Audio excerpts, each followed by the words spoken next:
All right. What's up, everybody? Oh, good Lord. It's ridiculous, man. I have tried to what is going on? Oh my goodness. My microphone. Is this even the right microphone? Holy shit.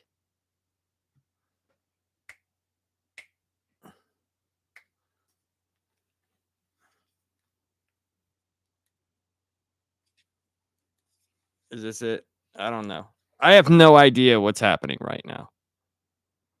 Let's see if I Okay. I hope anybody can hear this because I have been racking my brain, dude, trying to fucking get this shit to work.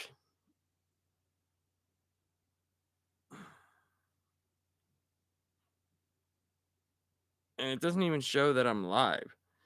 All right, sorry guys. Let me see. Oh my god, I hate this so much. Let me fuck with this for a second. God damn it, man. God damn it, man. Okay, it is my mic is good. Okay, thank God. Here we go. I'm the Laps Comic Fan Steve, and today we are going to talk about the comics that I picked up this week, and I'm going to show off some omnibuses that I got, and we're also going to talk about the DCU, James Gunns DCU, and the MCU. I did some more stuff here with the old background and stuff, and hopefully you guys can see it better. Yeah, it's dude, it's been a ridiculous week. My computer, I don't know what's going on with it. I don't know why. Like right here it's working fine, but for some reason with the streaming software it did not want to work. It just did not want to work. It was like, screw you, Steve. You are not going to be doing anything today. So I was a little bit pissed off about that. I even went and did like StreamYards and everything. It just was saying no. And here's the funny thing. I don't use that computer. It's like a year-old laptop. I don't use it for anything except streaming. That's it. That's all I use it for. So I was like, son of a. Anyway, so let's talk about some of the stuff I got this week. And hopefully you guys will enjoy uh, some of the comics that I got and the omnibuses. So last night I was on the MSK show as I usually am on Tuesdays and Fridays, but my schedule has changed. I started a new job, and tomorrow is like my first full day to where I'm going to be like straight up on my own. Well, I got to do a little bit more orientation and then some other stuff. But let's go into the comics that I got. And yeah, so went to the comic book shop and I picked out a crap load of comics, and I just got a couple omnibuses in, and I have another one that I got from being on the MSK show last night. That's what I was going to get to. I wasn't on Friday, but I went on Saturday. So the first thing that I got was Batman Superman World's Finest number 36. Woo. Night of the Floronic Man. So this comic has been cool. This has been a Mark Waid special, which I have liked. I liked how they went and did Kingdom Come again. That was really cool. I thought that was I love Kingdom Come. I think it's a great event, and Alex Ross's art is just incredible. But this has gone all over and brought back the World's Finest comics that they did in the Silver Age, and I believe they did some in the Bronze Age, because they had Batman was doing team ups back then, and it was a lot of fun. So I really like the fact that they brought this back, because if you could see behind me here, right here is a Superman Batman 2 omnibus, which I haven't read yet. I'm gonna get to that, but I like the team ups. They make a great team. So the second thing I got, this was last week, or a couple weeks ago. I was so pissed when I went in. The day I went in last Wednesday, Ultimate Spider-Man 14 dropped. And my guy was like, "Oh, dude, you should have been here like an hour ago. It's sold out."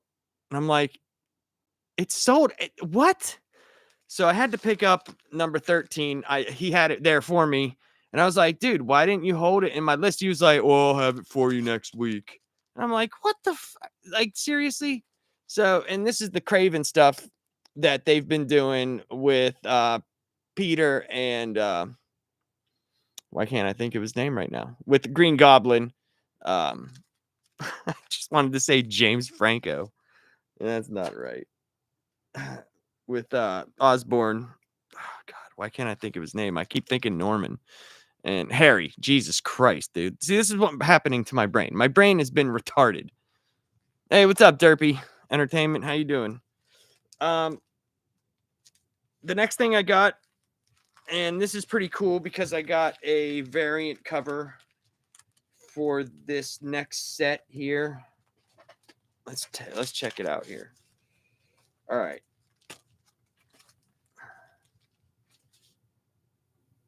So the next one I got is Justice League Unlimited number 4. And here is a variant cover of number 4. I do not like this variant cover. I do not think it's a great cover, but I mean, it is what it is. You know, so I did get these. Let's take a look here.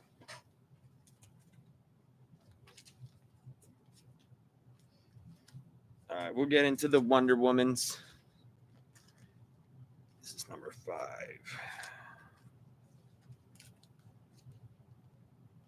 Okay. So I needed Wonder Woman 3, 4, and 5. So I had picked up number 3.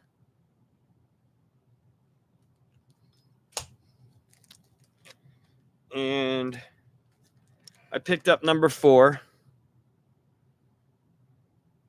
And I picked up a variant for number 4.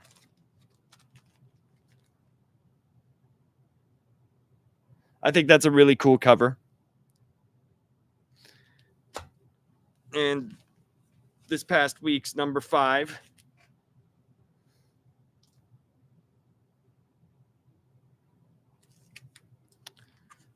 And I also got the variant cover for that, which I think this variant is awesome. So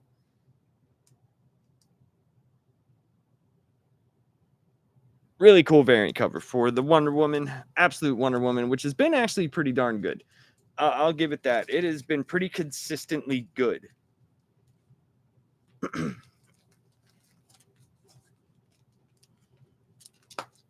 right.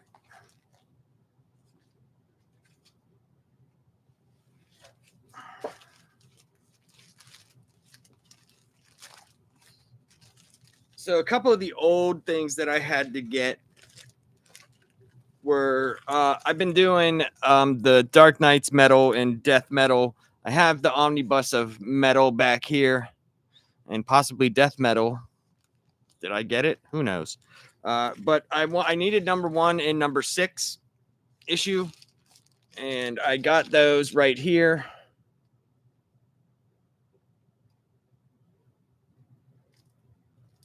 So that's pretty cool. I'm glad he was able to get those for me in very nice condition as well. We got Wolverine Revenge number 4. Another Hickman Capullo series. Hey, what's up, Michael? How you doing? I'm just sitting here being angry at my streaming software. I actually had to go through freaking YouTube to do this because my computer, I have no idea why. I have no idea why it's being this ridiculous. It's unbelievably stupid.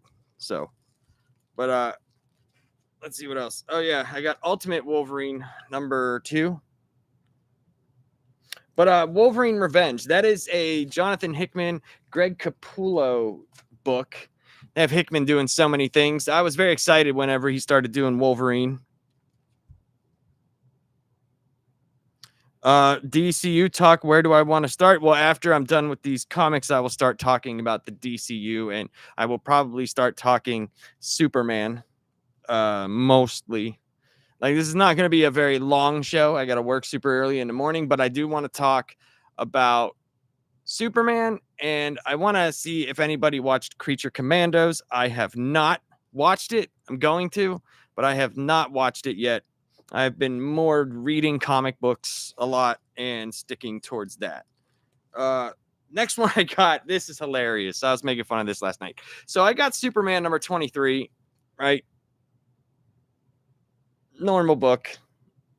But and I also got the variant cover, which this variant cover is quite possibly one of the worst variant covers I've ever seen.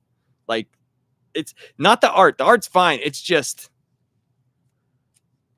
what in the load of hell is this? Shush! It's Superman. Settle down, everybody. I'm winking at you. Like, good Lord. Like, what in the fuck? But yeah, I also got Superman number 22. And here's another Hickman comic that I picked up. This is the Aliens versus Avengers. This is number 3. This has been pretty good.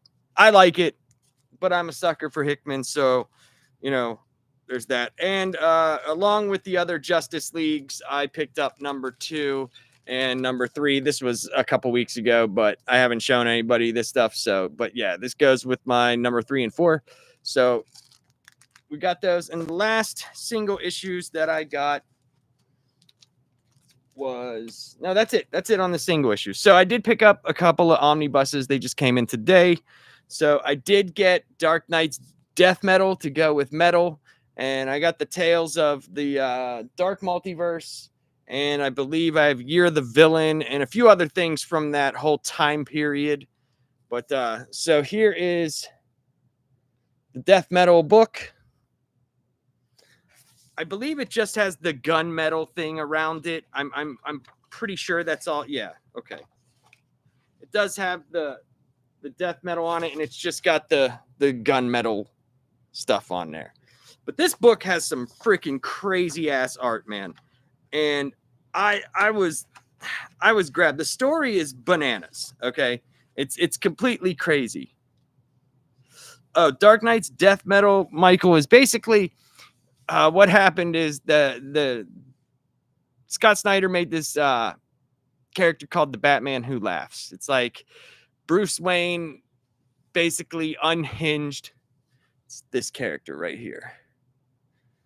It's a mixture of like the Bruce Wayne and Joker. So what happens is he gets hit with the Joker toxin, and he's like uses all these drugs to stave it off. And he finally gives into it, right? And it's this whole dark multiverse thing. And basically, it's what would Bruce Wayne be if he gave in to being Joker? And being as be like a Joker that is as calculated as Bruce Wayne and is crazy. And if you see these characters back here, these are all from the Dark Knight's metal and death metal, like Superman. Right here, he's got the arm that turned to stone. It's a very long thing to read, but the death metal revolves around Wonder Woman trying to get back the planet after the Batman Who Laughs took over. The art in it is crazy. If you like anything from Greg Capullo, this will definitely catch your eye. Like, some of the stuff in here is bananas, dude. Completely bananas. Let me like Wonder Woman has this fucking giant chainsaw. Okay, let me get a good picture here. There you go. Here's a good picture. This is the Trinity right here. It's totally batshit crazy. It's definitely worth the read. It was very popular whenever it was out. And yeah. But I picked this one up because I needed it. Most of this shelf here, this is the Scott Snyder run. So I have like most of his stuff over there. And I want to get that whole era leading into the Dark Crisis on Infinite Earths, just because of how bad that was. And it's just hilarious. The other omnibus I got is the X-Men Chris Claremont Extinction Agenda. This takes off from I believe it's his fifth omnibus. I believe it goes Uncanny X-Men 1, 2, 3, 4, 5, and then Extinction Agenda, then Mutant Massacre. I believe. I'm not 100%, but I believe that's how it goes. And this has a lot of good stories in it. This has a lot of good stuff in it. I know that for a fact. And the dust jacket's really nice, but what's really cool is this is a nice Marvel book that actually has got Jean Grey there.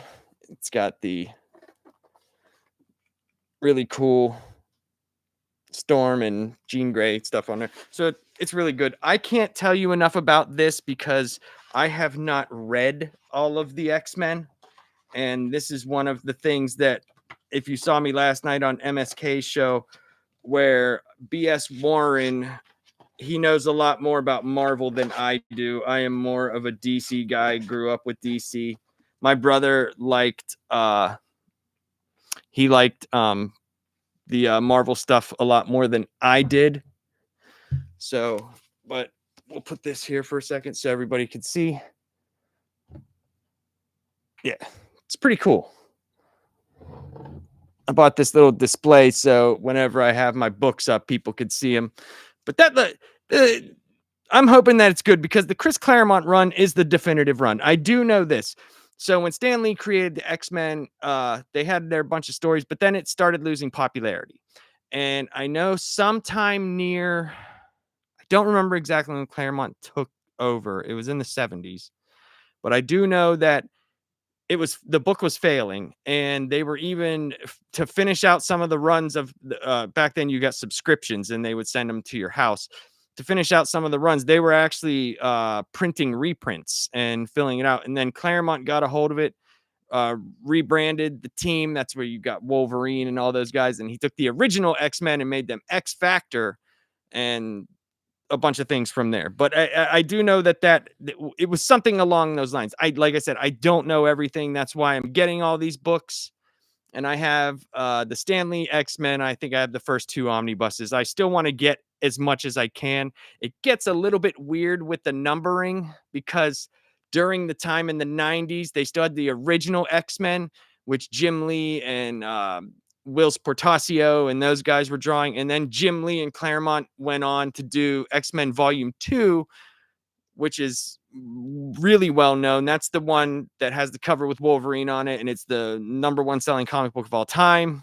And that's kind of whenever I got into them. A little bit before then, I believe it was like 1989 that I started really getting into, because my brother got me a cassette tape from Walmart or somewhere, and it had this pilot for an X-Men show. It had like animation like the old G.I. Joe. If you go on the channel, you'll see there's an X-Men video that I did. It was whatever, you could see it. But that's when I started getting really into X-Men and the Marvel cards. And then they had the X-Men cards with the gold Strike Force, blue Strike Force, and all that stuff. That's when I started trying to read as much as I could. But where I grew up, there wasn't really, a giant comic book store. I was buying comics from an electronics store that this guy owned in my neighborhood. And at the back of the store, he had a back entrance and he had a couple arcade machines and he had tons and tons of comics that he would sell. And I believe they were his. It wasn't like he was getting new stuff. So I got to buy a lot of his older comics. And the last omnibus I got is the Triangle Era Superman #1. This is significant for many reasons. This is the Dan Jurgens, Jerry Ordway, Roger Stern, Louise Simonson, Bob McLeod, and John Bogdanove. This is significant because this is the era in which they start the decline to where they go to the death of Superman and the reign of the Supermen. This is that team with Louise Simonson, Stern, Ordway, and Jurgens, right? So those are the people that wrote from that time on to that era. And it's really cool because there's some really good art, man. There's some amazing art during this time. And a lot of people, I think, take for granted that 90s, late 80s, early 90s art because you look at it now and you're like, whoa, there was so much on the page. There was so much on the page compared to today's comics. And that's not saying that today's art is not amazing. I mean, you look at Three Jokers we talked about last night. The story might not be that great, but man, can Jason Fabok, he is a freaking amazing artist, and it's fantastic. So this is just such a great look. I mean, look at the cover. I mean, it's fantastic. It's a giant Omni. Let me take it out of the dust jacket here. And it's really nice looking. It's really, really good looking. They did a great job with this. It's got this front, all this Superman thing is they're made up of little Superman logos. The big logo, the whole book is nothing but the triangles, the Superman. So really, really cool book. And I'll just take a random page near the beginning. Like, check this out. Like, look at these, like, just even the cover. Look at this. Like, this is, to me, this is Superman. Like, that's incredible to me. I don't know why. I just love it. And I think Superman is a very misunderstood character by the masses. Let's get some, pick a random, like here we go. Here's a random Superman page. And I don't know why. I just look at that art and there's just so much going on there. There's just so much going on. And to me, it's just fantastic. It brings me back to an era that I was reading a lot of stuff, and I don't know. I guess that's what the nostalgia they talk about. That's nostalgia for me. So that's what I picked up. I also last night when we were talking on the MSK show, BS Warren had suggested for me to get the J. Michael Straczynski Thor run. So I did order that, and that should be here tomorrow. But yeah, that's the Superman Triangle era Omni.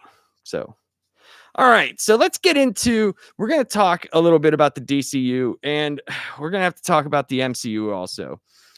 But the DCU, I think DC has a huge opportunity right here with the way that the MCU has been going for a while now, and their movies making nowhere near as much as they used to, when every movie you could see it would be like 600 million and more, and the big ones would make a billion. I think that the DC they have a very big opportunity here. People say it's superhero fatigue. I think it's bad movie fatigue, to be honest, because it's just like anything. If you make something good, people will go see it. Movies, whether it's a concert, whether it's a music CD from a band that you like, like-minded people that watch or listen to those things. Just like we're here, like Derpy. He loves DC. He loves the DCU. He wants to talk about it. So I know that if he sees something that's good and he says, "Hey, Steve, go check this out," I'm probably going to go check it out because I know he likes a lot of the same things that I like. So especially when it comes to DC. So I think they have a very huge opportunity here for, especially with Superman. If this Superman movie is bright, shiny, it instills hope, and everybody will say hope, but what do they mean by that? Well, what I look at it as, Superman is a character and a franchise that regular humans should strive to be. Doing right in the face of no matter what is going on, you will always do what's right, or what you think is what's right. Morally and objectively right. He will always save the day, but he might have to make that hard decision because he is of the world, right? Now, back in the day, they had truth, justice, in the American way. And that's only because comics were just only massively appealing to the United States people. And now it's a world Superman. So how do they make that work? And how do they tell a story that appeals to everybody but still stays true to Superman as a whole? I think James Gunn has it's a hard thing to do because a lot of people don't get Superman, you know. And he says, "I think DCU Superman is going for the Fleischer vibe." Well, I would hope so. And if you haven't seen the Fleischer Superman shorts, I believe they're all on YouTube, and you can go check them out. Make sure you look for the ones that are redone in full HD. Some of the most beautiful hand drawn animation that you'll ever see. It's incredible. But I think they're going, this is just my opinion. I think they're going for a lighter Superman, but they're also going to bring in, Mr. Terrific, Guy Gardner, Hawk Girl. I don't know how I feel about that. I really don't know how I feel about that, because when I think of starting a whole new shared universe, Superman is definitely a character that I would be like, yes, 100%. 100%. But lesser known characters like Mr. Terrific and a lesser known Green Lantern, not the DC fans, but like Guy Gardner and things like that. And I understand. I get what you're saying, Derby. He's good at team ups. He did very well with the Guardians of the Galaxy, but that does not necessarily translate to DC. Those characters are very completely different. And especially he took a Guardians of the Galaxy team that wasn't even formed at that point in time. Those were not the actual Guardians at the time. I do not believe so. So they are now, but I don't believe all of them were at that point in time. And yes, he is very good at taking C-list characters and bringing them up, but we are talking about, in my opinion, the tippy top, the toppest of the top characters he is the goddamn thing that started it all. This has to be a very good movie. This cannot underperform. This cannot be like a mid-range movie. In my opinion, this has to be huge. And I don't know if the way that people are now, I don't know if they can. My brother, I've said this, I think I said this on MSK show, but he said this to me, and it impacted me, man, because like obviously I like Superman. Said, the world today, when you need Superman in this world, you don't get Clark Kent. The world gave us Homelander because The Boys was popular and stuff like that. And I was like, son of a bitch, you're right. But now I'm hoping that a lot of time has passed and we start seeing the value in what Superman can bring to the table, right? Because there's a lot of things going on in the world that people may disagree with, that people don't like, things like that. But one thing gave me good vibes that this could be good. That scene where the little kid is putting up the Superman flag, but he's just Superman, so obviously there is, in that world, there is enough to where someone can call out for Superman and he will do something. That is good. Do I need to see him rescuing a cat from a tree and giving it to an old woman? No, I don't need to see that. But you know what I don't need to see? I don't need to see Superman solving today's feelings problems. Okay? We do not need to see that. Superman needs to deal with large scale problems. Derby says the rumor of that plot might be true with that leak a couple months back. Okay, so I do not look at those things personally. If it's a movie that I want to see, like Superman, I didn't even do my trailer reaction till after everybody was done. I don't look at anything. I don't want to know, because it's something that I want to go in with absolutely zero. No, like I want to go in with only my thoughts of what I'm seeing and beforehand knowledge. I could go look, and I have no problem. If you guys want to discuss that in the chat, that's perfectly fine. If I see something, I'll just be like, okay, I need to scroll down a little bit. I don't want to stunt anybody's, freedom of speech in the chat. No, I did not watch Creature Commandos yet. I will be watching that. I wanted to watch it, but my wife wants to see it, and she has not got around to. She is more the TV watcher, movie watcher in this family. Me, I am the comic book reader and video game player. So when she says, hey, I'm going to watch this, I will say, sweet, I will watch it with you. Like me, if I watch like TV or stuff like that, I watch like sports documentaries. I'm a huge sports fan. Like sports is have made a huge impact in my life. I played a lot of sports growing up, and I don't know. There's something about those talking heads documentaries where they talk about sports. I could just sit there like this, like NFL films, the old John Facenda slow motion NFL, and it's Fran Tarkington runs back for 40 yards and he eludes the defense and he makes a pass. I could watch that for 24 hours a day. I don't know why. I I just love it. Same thing though with comic books.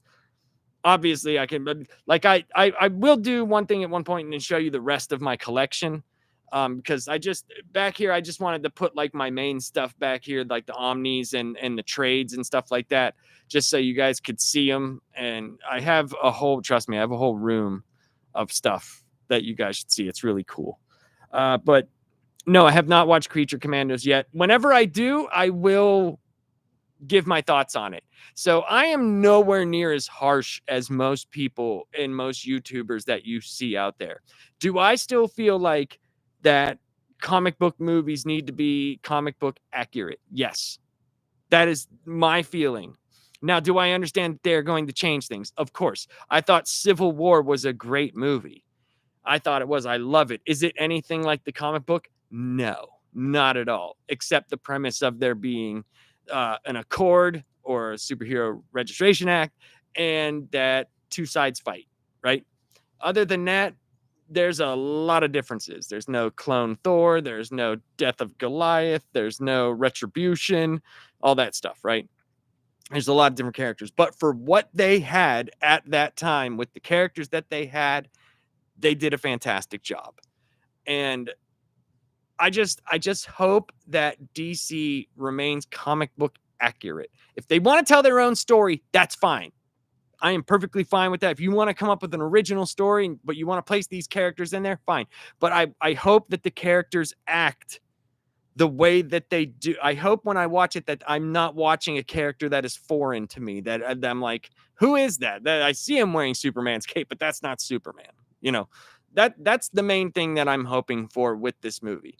Now, a lot of people I saw were angry about crypto. They were either like, yeah, crypto, you know how it is with the internet. It's like, oh yeah, crypto rules. He's going to be the next president. Fucking if you hate crypto, we're rioting. And then there's the other people who are like, fucking dog, dude, fucking crypto dog. Like, this is fucking stupid. Like, Superman's going to be fighting with the goddamn dog. It's like, no, dude, the crypto's probably going to have a couple scenes and do some things, but like, dude, come on, man. It's just Superman lore. Like, come on. It's fine. It's fine. There's nothing wrong with that scene. I didn't. And another thing that really bothered me, like this is one of the reasons why I try not to look at things. I saw so many people that were shitting on it. It's not even a trailer. It was a teaser.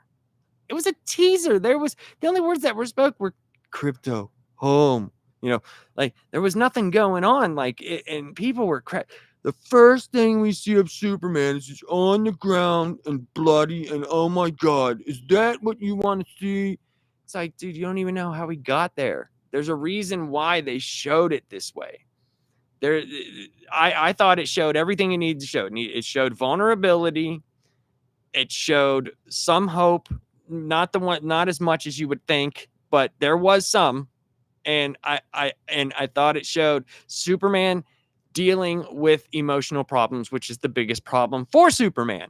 Because when you are a character that is made to literally fight every physical problem away and beat the shit out of every problem, punch the problem away, you have to deal with the physical. That's fine. But you have to deal with the emotional problem. And that is the biggest part of Superman that I love. His feelings towards people. And like I said, the ability to do right no matter what circumstances ahead of him. So, yeah. I'm really excited for it. I really hope it's good, guys. I really hope it's good. And, you know, Batman Brave and the Bold, that is what this era right here, which is the 70s through, I believe, the early 80s, that is actually what these are called. The Batman Brave and the Bold. Now, the Brave and the Bold is more of a team-up series where he will do stuff with a different hero each month. So I'm wondering what exactly does that mean for the movie? Is it just going to be a culmination of that whole era, being the guys of that era, or is there going to be other characters that he teams up with? Are we going to have a Robin? I like there's so many things that I hope happen and are done right, but we'll see. Let's get through Superman. God, I hope it's good. I'm going, day one. Cool thing is that I live in this hilarious little neighborhood, right? We have a theater. It costs $5. It's a giant screen, but they get movies early and like you'll see a sign up. As soon as he gets it, he plays it. He does not care. He does not abide. People in the mountains, they do not abide by the rules of Hollywood. Like for Captain America, like the first viewing in regular time, like Pittsburgh, which is like about an hour and something away, it was a Thursday. I saw it on the Tuesday, 2 days earlier, because he was like, "Oh, I got the movie in. You guys want to see it?" So that's how that works here. So I will be seeing Superman day one, whatever that is. And we do get first run movies here, but it might only be in the theater for like 2 weeks here where I live. So I definitely will have to see it as soon as possible. So, yes, I am excited. I will be going with my buddy John, who you've seen me do movie reviews with where we sit in the car. We will definitely be doing one for Superman. We did one for Captain America Brave New World. But honestly, there I didn't post it because like either of us, we just didn't care about it. And we were just like, yeah, okay. It existed. It wasn't that great. It was just whatever. All right. So let's move on to the MCU. The reason why I wanted to talk about the MCU is as DC is in a perfect position to take over, in my opinion, that superhero niche, that scratch, that itch that you need to scratch. The MCU is coming to a massive pivotal time. They just put out one of their biggest franchises, Captain America, and I was so hoping it was going to be awesome. I love Anthony Mackie. I do. I loved Falcon.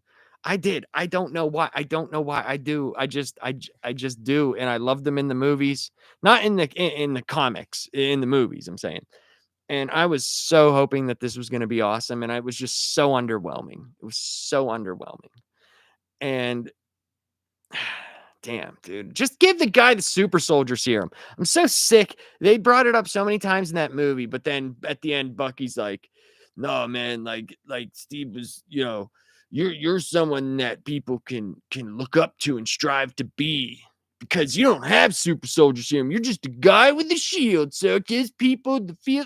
Shut up. You're Captain America. Give the goddamn guy the super soldier serum since you brought it up 9 bazillion times in the movie. Just give it to him. All right.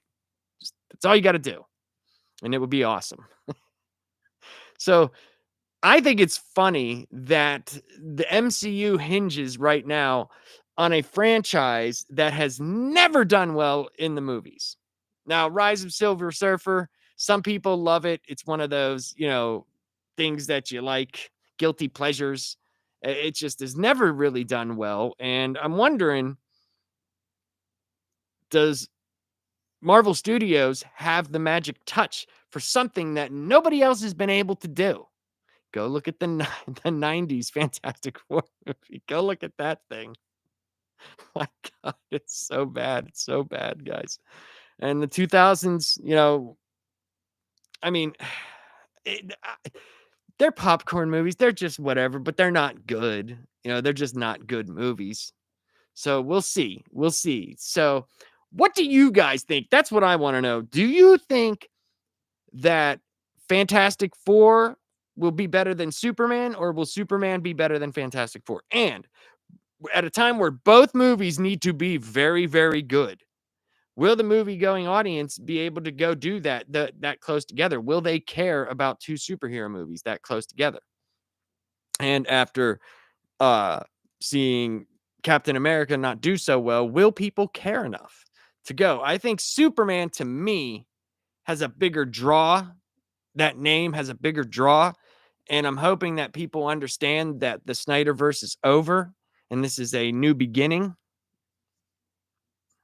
Michael says, I am not expecting much from either of them. Hey, what's up, Mitch? Hope you're doing well, buddy. I've been playing a lot of single player video games, bro. Mitch was a guy. He was on my NHL hockey team on PlayStation. Good dude. Really good guy. Um, I think that Superman could be good, man. I think people are underestimating the call of Superman. I mean, look at Man of Steel. Man of Steel did by today's numbers, Man of Steel would be freaking number one, in the box office. Um, but I think it needs to do what it just can't. Superman cannot just be a good financial movie. It has to be huge. It has to be huge. If they come out and it's just like a wet fart, you're screwed. You're screwed because nobody's going to give a shit. Nobody's going to care. The general audience. So I'm hoping that this movie does well. Me personally, I hope it does well. But I can understand. Here's the thing. I think people have a problem. I think people have a massive problem with someone else's difference of opinion. Like Michael, he says he's not expecting much from either of them. I respect that. That doesn't mean I'm gonna shit on Michael. Like that's ridiculous, man. I can't stand that where we can't sit and talk to each other and actually say what you actually feel and have to worry about what someone else is gonna say. Like I respect Michael. That's it.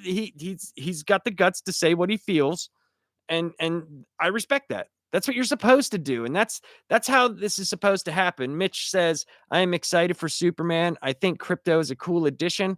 Yeah, and I mean, like Mitch, I don't know, like how much comics you read. We didn't really talk as much when we were playing hockey, and but would you be considered a casual fan?